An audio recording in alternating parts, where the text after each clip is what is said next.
Alright, so in this video, I'm going to walk you through step-by-step how to generate leads with Facebook and Instagram ads in 2024. Now, I will do this video literally step-by-step as if you have never put together a campaign before. I will show you all the intimate and small details, so let's go ahead and dive right in. Step number one to creating any campaign is to make sure that your Facebook pixel is set up properly and firing. So I'm going to go ahead and show you how I do that with the platform that I use. I'm on high level. Now, I cannot cover how to install a Facebook pixel on each and every single platform. That would take literally hours, but this is just how you do it on this platform. It's going to be very similar to a lot of other platforms as well. Keep in mind though, there are some platforms out there that they automatically add certain conversion events for you, which I'll talk about that in a second if you don't know what I mean by a conversion event. But for example, a platform like Kajabi, you don't need to add a lead standard event or conversion event to your campaigns because it'll automatically generate that for you once you add your pixel to their Facebook integration. However, for most platforms, they're going to be how I'm going to share it right here.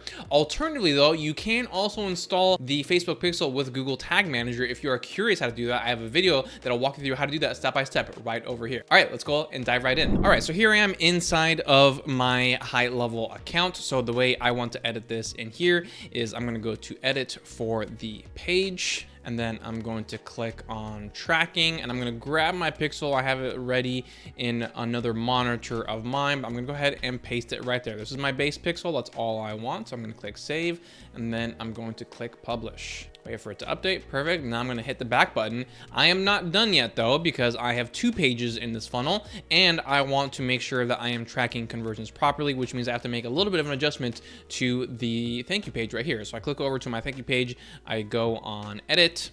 Once again, I go to tracking. I'm still going to paste in the same pixel as you see right there. And by the way, I didn't make this super clear in the other one, but always make sure this is in the header tracking for any platform. You can choose footer here, but it doesn't matter what platform you're using. You always want your pixel to be in the header tracking.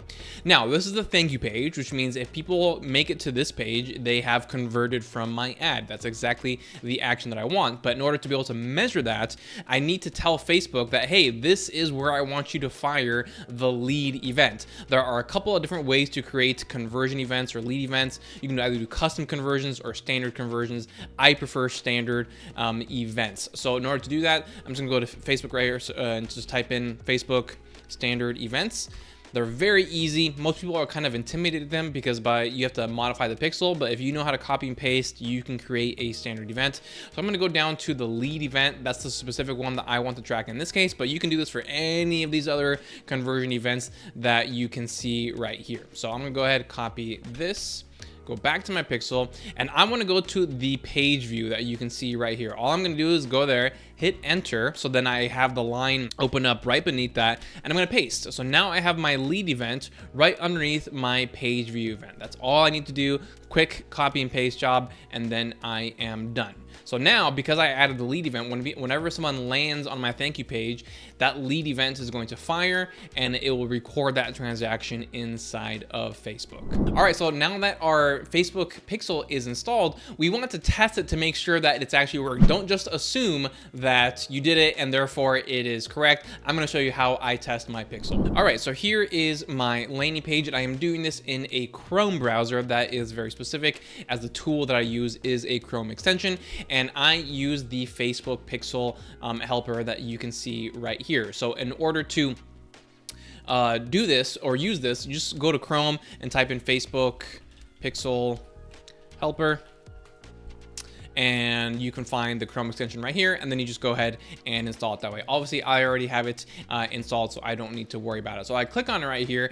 It is telling me that my pixel is firing. However, I can see that there's a little bit of an error right here. I'm glad this is happening because if it happens to you, then you'll want to know what to do. So you want to click on this, and it says this pixel activated 2 times on this web page, which can cause errors in your event tracking. So obviously, we need to fix that. Now, let me see what happens if I do an opt-in. So I'll just put in test at test.com. and this will redirect me to the thank you page. And let me see how the pixel is firing right here. So same deal, it's firing 2 times. And I think I know what's actually going on here. So I'm gonna go back to my funnel in high level, and I'm gonna go over to the settings, and over here, as you can see, I have Google Tag Manager set up, and I probably forgot that I have it firing through there. And so I'm going to go ahead and get rid of this Google Tag Manager code right here. Oops. Grab this full. I'm just copying it, pasting it first, and putting it in another tab. And now I'm going to go ahead and delete it. There we go. There we go. Save. All right, now let's go back and retest this. So I'm going to go to this page. I'm going to refresh the browser, and then I'm going to go right here, and perfect. I have the green check mark. That's exactly what I want to be seeing. It means my pixel is firing correctly. Now let's go back to the thank you page, refresh here as well. Pixel, green check mark, I am good to go. All right, so now that we have installed our pixel and we know it is firing correctly, it's now time to go inside of Ads Manager and create a couple of different audiences that we are going to use throughout our campaign. So let's get in there. All right, so there's one audience in specific that I want to create for this, is that I want to create an audience of everyone who becomes a lead for this campaign, or any campaign in general, because I do not want my ads to get in front of the same people after they have already opted in. So I'm gonna go over here to the audiences right there, and I'm gonna go ahead and click on create audience, custom audience, website, next. And then I don't want to choose all website visitors here. I'm going to go down here and go from your events and click on lead. And I'm going to change this to 179 days. The maximum actually is 180 days. The only reason I'm doing 179 is because I actually already have a 180-day audience, but I want to show you this full process. So then I'm going to go right here, do all leads, 179 days. And then we go ahead and click on create audience. And boom, that is the audience we can create. So now we can go back to Ads Manager, and you'll see where that comes into play. Now we can actually start building our campaign. So let's click on that create button. Here we want to choose the lead event. And by the way, if you're curious as to what all these other conversion or campaign events mean and when to use them, I have a very thorough video that covers all 22 Facebook ad objectives. If you want to check it out, you can go ahead and look at it right here. But in this case, we want to use leads. So there we go, continue. Perfect. I'm gonna go with the manual setup because I don't like a lot of the automatic recommendations that they give right there. And then we're going to give it a name. Always give your campaigns and your ad sets very descriptive names. So the way I like to do it is I first mention the objective that I'm using, in this case leads, and then I mention what I'm running ads to. This is my masterclass 2024 version because I did update that. And then I mentioned the geographic areas that I'm going to be running ads to. So in this case, it's gonna be USA and Canada. If I were to add, other countries in there, such as the EU, or so I should say countries, the EU is a bunch of countries, but let's just say, for example, I did all the EU, then I could put EU in there and stuff like that. But in this case, I'm just gonna stick with USA and Canada. And this is going strictly to cold traffic. If I was doing both cold and warm traffic, I would say that right there. But in this case, I'm just doing cold traffic. I'm going to turn off Advantage Plus campaign budget, because in this case, I just want to use the budget at the ad set level. So now we're going to go to the ad set level right here. Make sure that this is on website conversions. Sometimes it'll automatically select one of these other options right here. Performance goal, maximize the number of conversions. That's great. Select my conversion event. And here we're selecting the lead event. So now it comes into full play, the lead event that we installed with our Facebook pixel earlier in this video. Now I'm going to come back here and also give it a very specific name. So I'm going to title this entrepreneurs, and then I'm going to title this all placements, and then that'll be descriptive. You might think, oh, well, entrepreneurs is still kind of not descriptive, but you'll see the targeting option that I'm going for. It'll be perfectly reasonable to name my group or my ad set that. So then I'm going to keep on coming down, show more options for the attribution setting. For anything that's free, a free lead magnet, a free masterclass, a free challenge, whatever it might be, I recommend using the 1-day click-through window, 1-day view. You're going to get much more conversions at a cheaper cost that way. If you happen to forget this, because it does leave it automatically at 7 days, it's not the end of the world. It's fine. You're still going to get some good performance, but if you want slightly better performance, go ahead and choose the 1 day right there. I'm going to leave dynamic creative off in this case. I'm going to choose my budget. I'm going to leave it at $20 a day. And then for the start date, I always want my campaigns, unless there's an extreme emergency, I always want them to start very early in the morning. So I set mine to 12:30 a.m. Pacific time right there. Perfect. And then if I have a specific end date, I can do that right here. But in this case, I don't have one in mind for that. So here we get into some differences. There was an update to the interface, or right here specifically for the audiences. So that's one of the main reasons why I wanted to make a new video of this.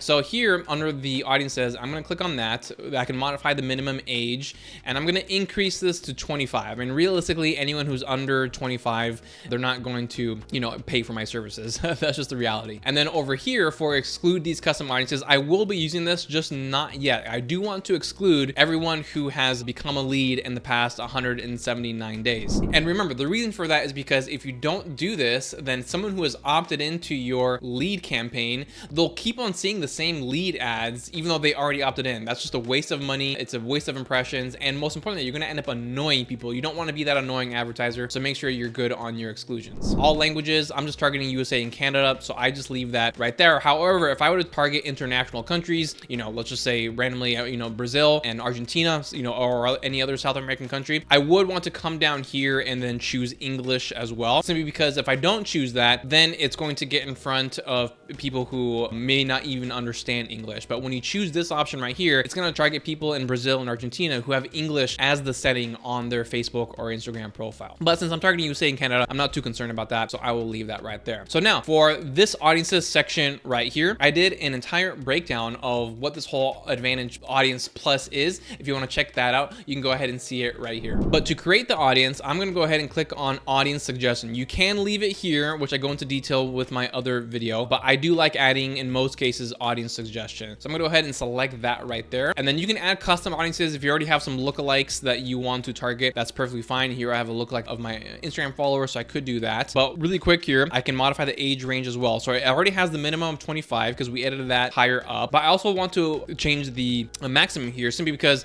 someone over 65 probably isn't going to want my services either. So I'm gonna change this to 55. 25, 55 is a good age range for me. All genders is fine as well. And then here I can go ahead and choose entrepreneurs as the target audience. Entrepreneurship actually is the targeting option now that I think about it. There it is. Okay, perfect. So in this case, I'm doing a very broad targeting audience. Entrepreneurship, that can include everyone under the sun. The only reason I'm testing this is because my past audiences have been very specific, and I'm just curious to see what happens if I go a little bit more broader, a little bit more generic. So I'm not saying in this case that, oh, always go generic, always go broad. It's on a case-by-case basis. So you're gonna wanna test your account. Is it better for you to go very specific, or is it better for you to go very broad? Test it out, and then you'll eventually know. All right, so now I can see that targeting USA, oh, and I forgot to add Canada right here. Let's go ahead and do that. With the interest of entrepreneurship, that gives me a total audience size of somewhere between 58 million and 68 million, which is great. But now I do want to add that exclusion that I mentioned earlier.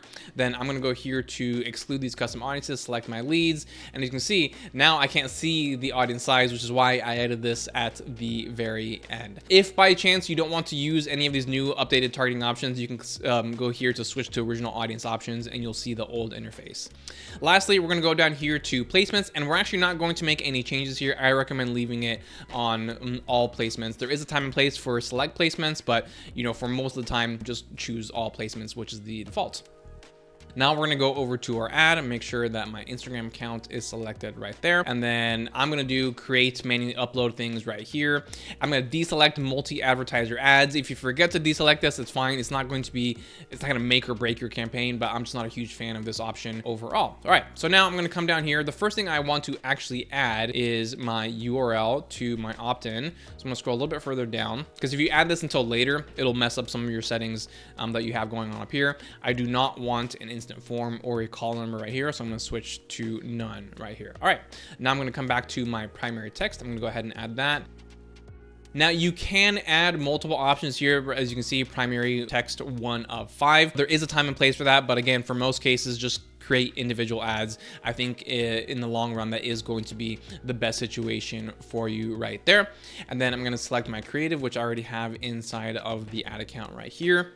If it's not, just click on the upload button and then you can go ahead and select the creative. But in this case, I have it right. Oh, there it is here. And then here it defaulted to making it different sizes and different placements. I am personally not a fan of this. This is a good option kind of in theory, but in practice, what ends up happening is that you don't end up having a universal post ID. And what that means is that you cannot take this ad from a running campaign and apply it to another campaign. I know that may sound a little bit weird and wonky and kind of sounds like a little bit of foreign language, but basically just kind of like the long short of it is that if I want to reuse this campaign, if I want to reuse this ad, the same exact ad in another campaign, then it's best for me to just choose original across the board right there. So then I click next, and then you can see the various optimizations that Facebook will automatically apply to your ads. I tend to kind of leave these as is. You know, most of the time I don't really see them harm my campaign, so I'm okay with leaving these on. But for example, if you really don't want music, kind of like in this example right here, then just make sure you deselect this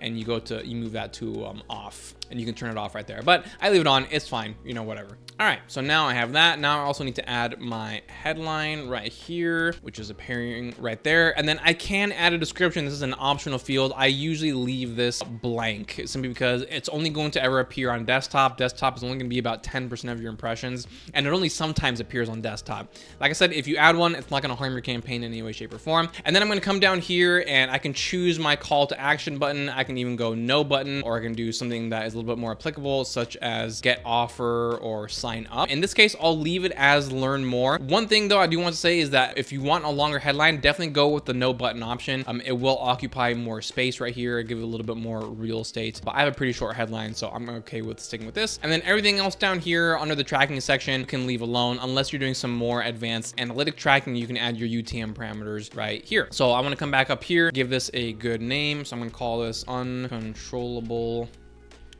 laughter.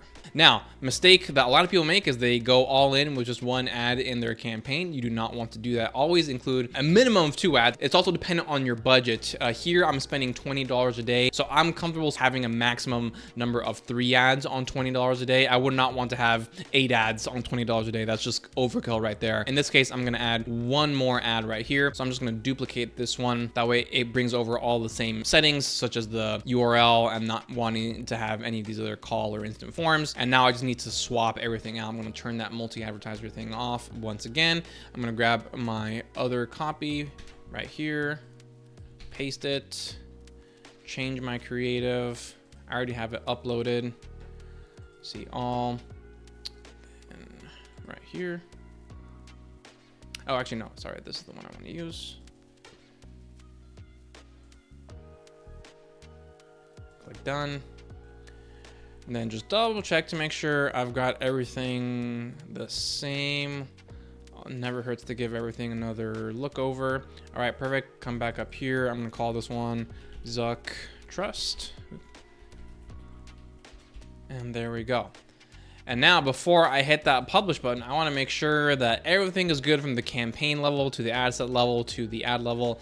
Always good to double check things. So everything looks good here at the campaign level.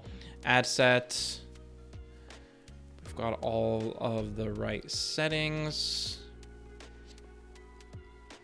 Perfect. Check out this ad one more time. Oh, look, see, I missed one thing. I'd like to turn these off, so that is still on. So this is why you got to do the double checks before publishing live. Zuck Trust, scroll up. We are good to go, and now I'm gonna go ahead and publish this campaign, and I will start getting leads from Facebook and Instagram.